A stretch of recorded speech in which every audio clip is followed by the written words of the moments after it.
Be careful, Jaehoon is in a terrible mood today. Don't worry, I can handle him. You're the new therapist? The one who's staying. We'll see.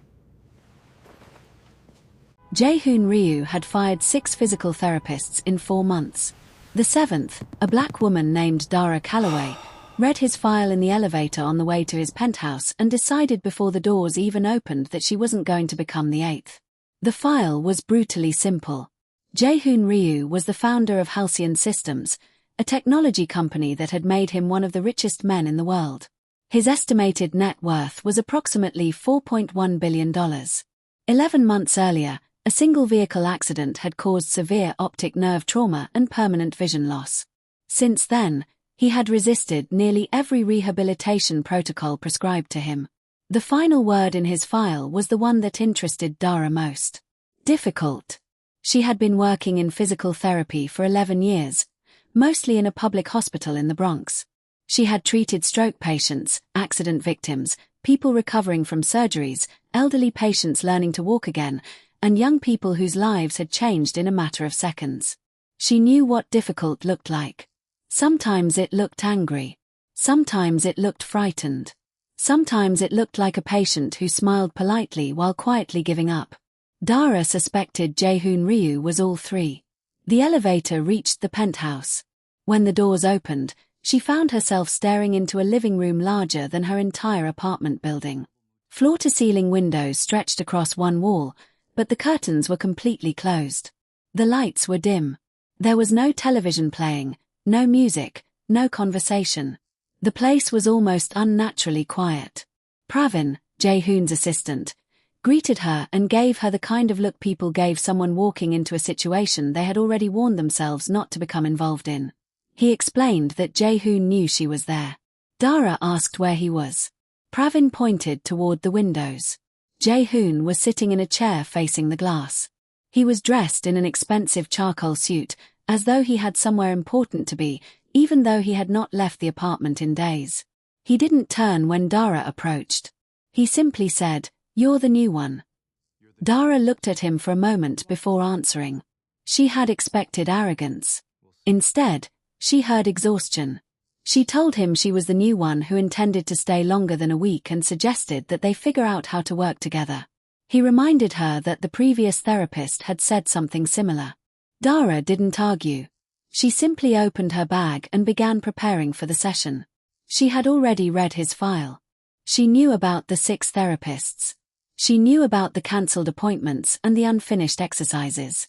She also knew something the file didn't say. Jaehoon wasn't simply refusing rehabilitation. He was resisting the idea that he needed anyone. That distinction would become the foundation of everything that followed. Dara decided not to begin with his eyes. She began with his hands. She explained that his body had spent his entire life using vision to confirm where things were.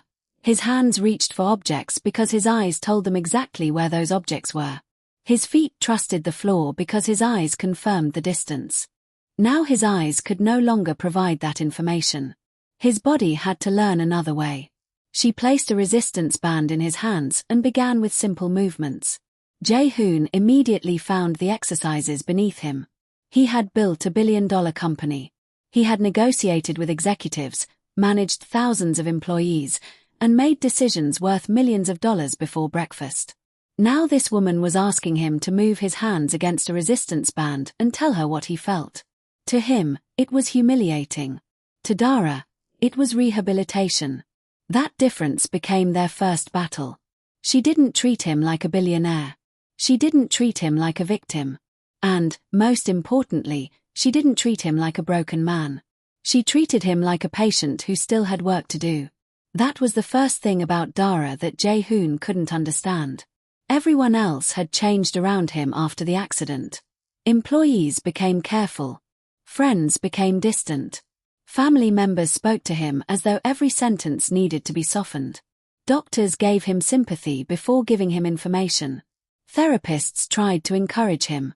Dara simply told him the truth. And the truth was often uncomfortable. She told him that he wasn't incapable. He was afraid. She told him that he wasn't helpless. He was refusing to adapt. She told him that his blindness had taken something from him, but it had not taken his entire life. Jaehoon hated hearing it. But he kept showing up. That surprised Dara. She had expected him to fire her within days. Instead, he began attending every session. He complained through most of them, but he attended. And slowly, almost imperceptibly, he began to change. Before we continue, tell me where you're watching from. New York, Lagos, Seoul, Manila, London, or somewhere else entirely. Drop your location in the comments, because I'd love to know how far this story has traveled. Now, back to Jaehoon. Dara's work became increasingly focused on helping him trust the world around him again. She taught him how to recognize surfaces through touch. She taught him how to use sound to understand distance. She taught him how to count steps, memorize room layouts, identify changes in flooring, and use his cane without feeling ashamed of it. But there was one thing she could not teach him through exercises. She could not teach him how to stop comparing himself to the man he had been before the accident. That was the real battle. Jaehoon had spent his entire life believing that strength meant control. He controlled his company.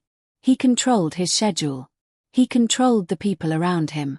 He had become wealthy partly because he hated uncertainty. Then, in one terrible moment on a rainy road, uncertainty had taken control of his life. The accident had left him with more than physical injuries. It had destroyed his confidence. The worst part wasn't that he couldn't see. It was that he couldn't stop remembering what seeing had felt like. He remembered waking up in the hospital. He remembered opening his eyes and seeing nothing. At first, he had believed it was temporary. Doctors would fix it. Specialists would come. Someone would find a treatment. He had the money to find the best doctors in the world. So he searched. He brought specialists from different countries. He paid for experimental treatments. He visited hospitals that gave him hope and clinics that promised possibilities. But nothing changed. The darkness remained. Eventually, Jaehoon stopped asking whether he would see again. He began asking how long he could pretend that he might. Dara discovered that truth several weeks into their work. It happened on an ordinary Tuesday. Jaehoon reached for his coffee and knocked the glass beside it onto the floor. The cup shattered. He immediately apologized, but his voice was different. Quiet. Almost embarrassed. He told Dara that before the accident, he had always known exactly how far his hand was from everything. Now he didn't know how far he was from anything. Then he said something that made her pause. He didn't know how far he was from people either. Dara could have comforted him. Instead, she told him the truth. For 6 weeks, he had been reaching for that same cup and missing it almost half the time. Yet he had never once asked her to move it closer. He would rather fail in a way that proved he was independent than succeed in a way that admitted he needed help. Jaehoon tried to deny it. Then he stopped. Because he knew she was right. Dara explained that she wasn't there to become his friend or therapist for his emotions. If he needed help processing the accident, she would recommend someone qualified. Her job was different. Her job was to help him learn how to live in the world again. She told him that his eyes were not coming back. She couldn't change that. But she could help him decide what happened next. For a long time, he said nothing. Then, quietly, he asked her to move the cup closer. It was a tiny request. But Dara understood what it meant. For 11 months, Jaehoon had been refusing help because he believed needing help made him weak. That day, for the first time, he asked. It wasn't surrender. It was progress. The work after that became harder. There were good days, but there were also terrible ones. Jaehoon fell in the kitchen. He stumbled in the hallway. He became frustrated when familiar spaces suddenly felt unfamiliar. There were days when he could complete an exercise perfectly and days when he couldn't repeat it at all. Sometimes Dara left the penthouse exhausted. Sometimes Jaehoon sat alone long after she left, angry at himself for needing her. And slowly, another part of his story began to emerge. Jaehoon wasn't only grieving his eyesight. He was grieving the person he believed he had been. Before the accident, he had been admired. People listened when he spoke. Executives waited for his decisions. Employees watched his expressions. His family treated him as the center of the business empire. After the accident, everything changed. People started speaking more slowly. Some avoided him. Some became overly careful. Some stopped visiting. And eventually, Jaehoon began wondering whether people had ever loved him at all. Perhaps they had only loved what he could provide. That fear made him withdraw even further. One afternoon, Pravin came into the room and mentioned that Jaehoon's mother had called. She wanted him to attend a family dinner. Jaehoon immediately refused. Dara noticed the change in his voice. She didn't ask immediately. Later, she learned why. Jaehoon's father had once told him that the company couldn't afford a blind CEO. He hadn't said it cruelly. That almost made it worse. He had simply suggested that Jaehoon step aside until he was better. Jaehoon had refused. He had returned to work before he was ready. He had attempted to prove that blindness had changed nothing. But the truth was that everything had changed. He couldn't move through a room the same way. He couldn't read people's expressions. He couldn't drive. He couldn't walk into an unfamiliar space without calculating every step. His company was still his. His money was still there. His title hadn't changed. But his relationship with the world had. And that was the part Dara slowly helped him understand. He didn't need to become the old Jaehoon again. He needed to become someone who could live without the old Jaehoon. That realization didn't happen in one dramatic moment. It happened through hundreds of small victories. He learned to walk from his bedroom to the kitchen without assistance. He learned how to make coffee. He learned to identify different rooms by sound. He began recognizing employees by their voices. He started asking Pravin about his family. At first, Pravin was so surprised that he didn't know how to answer. Jaehoon had spent years asking him about business. Now he wanted to know about his daughter's swimming competitions and his mother's garden. The change was subtle. Dara noticed it anyway. Jaehoon was becoming less interested in controlling people and more interested in understanding them. But just when she thought he was making real progress, everything collapsed. In October, he cancelled 3 sessions. Dara called. No answer. She contacted Pravin. He said Jaehoon was busy. Dara knew immediately that he was lying. So she went to the penthouse. She found Jaehoon sitting alone in the dark. The cane lay on the floor beside him. He had stopped practicing. He had stopped answering calls. He had stopped trying. Dara stood in the doorway for a moment. Then she told him to get up. He refused. She told him again. He became angry. He told her to leave. She didn't. Instead, she reminded him that he wasn't allowed to disappear simply because he was afraid of failing in front of someone. That was when Jaehoon's anger finally broke. He admitted that he was tired. Tired of trying. Tired of falling. Tired of waking up every morning and remembering. Tired of needing help. Most of all, he was tired of being afraid that everyone who helped him would eventually leave. Dara finally understood. All this time, he had been testing people. He had been pushing therapists away to see whether they would stay. He had been refusing help to see whether people would insist. He had been making himself difficult because he wanted proof that someone would remain even after he stopped being impressive. Dara gave him that proof. She told him she wasn't leaving because he had fallen. She wasn't leaving because he had missed a step. She wasn't there for the impressive version of Jaehoon. She was there for Tuesdays and Thursdays. She was there for the days when things went well. She was there for the days when they didn't. And she was there for the version of him that showed up even when it was ugly. Something in Jaehoon finally broke open. He stood. He picked up his cane. And the next day, he returned to rehabilitation. That moment became a turning point. Afterward, he stopped treating therapy as something being done to him. He began treating it as something he was actively doing. He asked questions. He wanted to understand how his body compensated for the loss of vision. He became interested in navigation technology. He started practicing outside. At first, he walked around the private garden. Then around the block. Then farther. The world became less frightening. Not because it became easier. Because he became more capable. Dara watched the transformation with quiet satisfaction. But she also noticed something else. Jaehoon was beginning to trust her.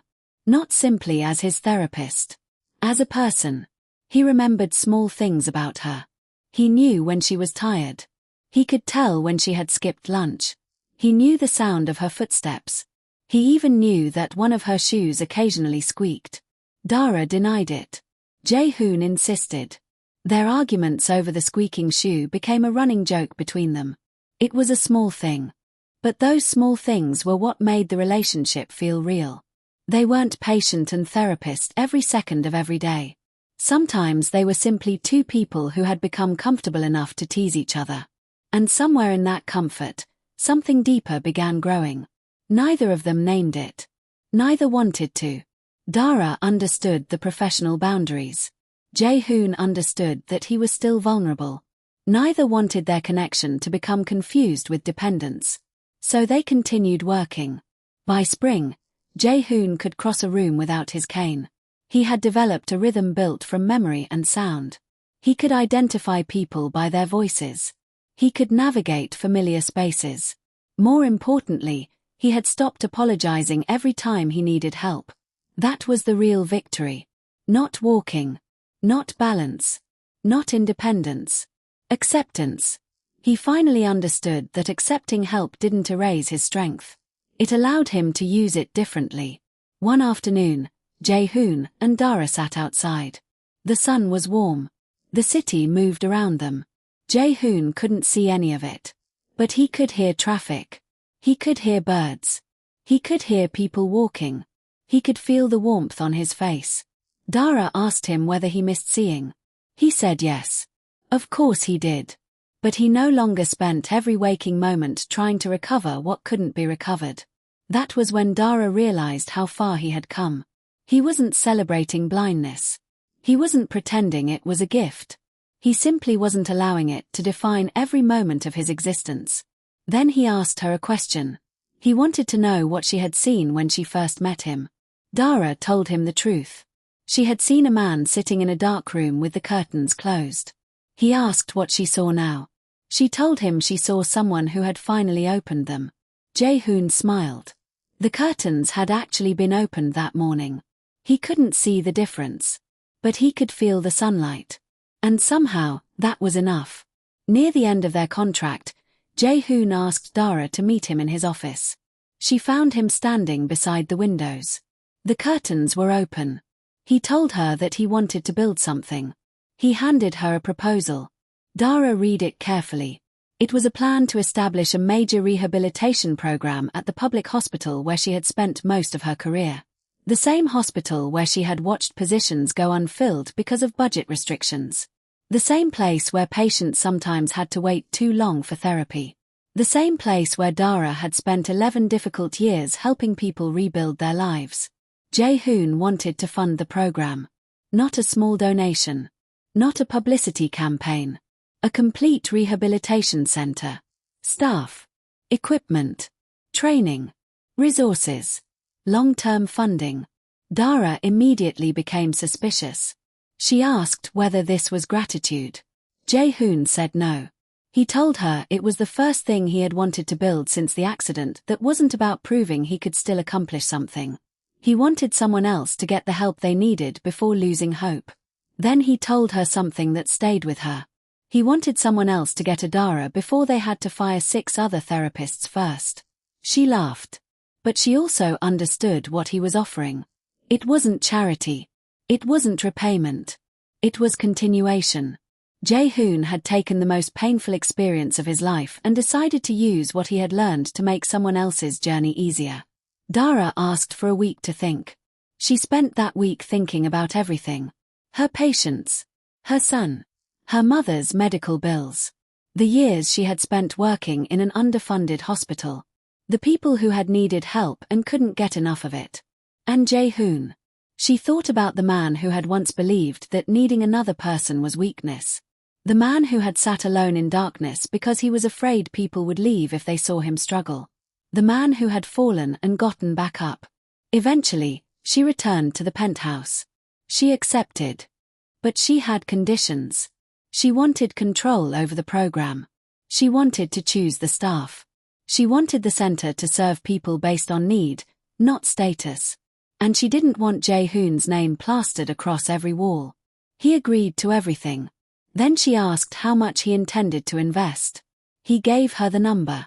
$300 million. Dara stared at him.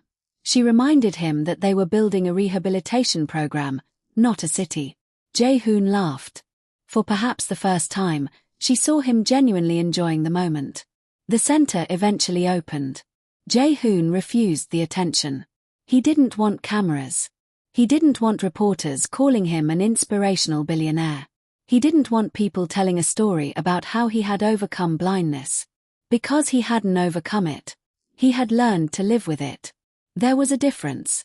On the day the center opened, he stood quietly in one of the hallways.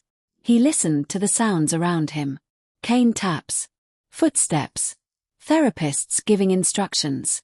Patients laughing. Someone dropping a cup. Someone reassuring another patient. Someone falling. Someone getting back up. Dara found him there. She asked what he was doing. He told her he was listening. To what? Life. That answer made her smile. They stood together in the hallway. Jaehoon told her that he remembered the first day she arrived. He remembered how determined she had sounded. How she had refused to treat him differently because of his wealth. How she had challenged him. Dara reminded him that he had been horrible. He laughed. Then the conversation became more serious. Jaehoon admitted that he had once believed strength meant never needing anyone. Now he understood something different. Strength wasn't the absence of dependence. It was knowing who to trust when you needed help. Dara didn't correct him. She simply stood beside him. And that was when Jaehoon realized something he had been too afraid to admit. He didn't know what the future would look like. He didn't know whether medical science would ever restore his vision. He didn't know what would happen to his company. He didn't know how many more difficult days were waiting for him. But he knew something else. He didn't want to spend the rest of his life being afraid of losing people before they had even left. He reached for Dara's hand. She let him take it. For a moment, neither spoke. There was no dramatic declaration. No promise that everything would suddenly become perfect. Just two people standing together after a year of difficult work. One had lost his sight. The other had helped him discover that sight wasn't the only way to experience the world. Dara had never healed Jaehoon's soul. She would have rejected that description immediately. It made 11 years of professional experience sound like magic. She hadn't magically repaired him. She had shown up. Again and again. She had told him the truth when he wanted comfort. She had allowed him to fail without allowing him to disappear. She had taught him techniques. She had challenged his assumptions. She had helped him rebuild trust in his body. But Jaehoon had done the hardest part himself. He had decided to keep going.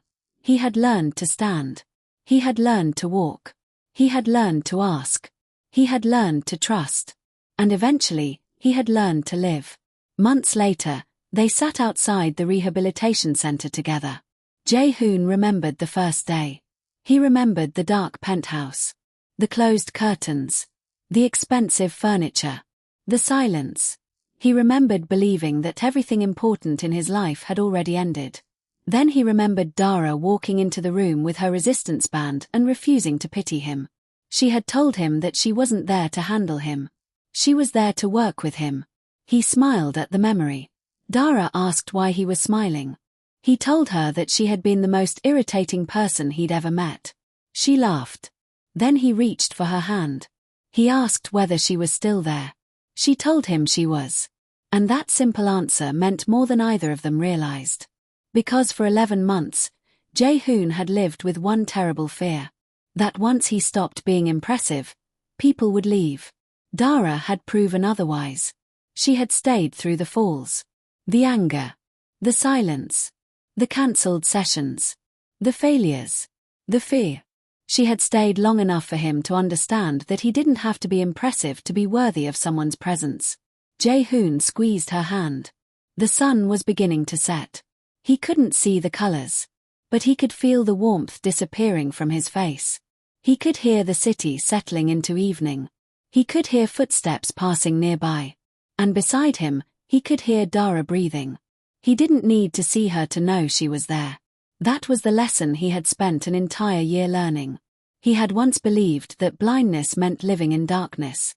Now he understood that darkness and loneliness were not the same thing.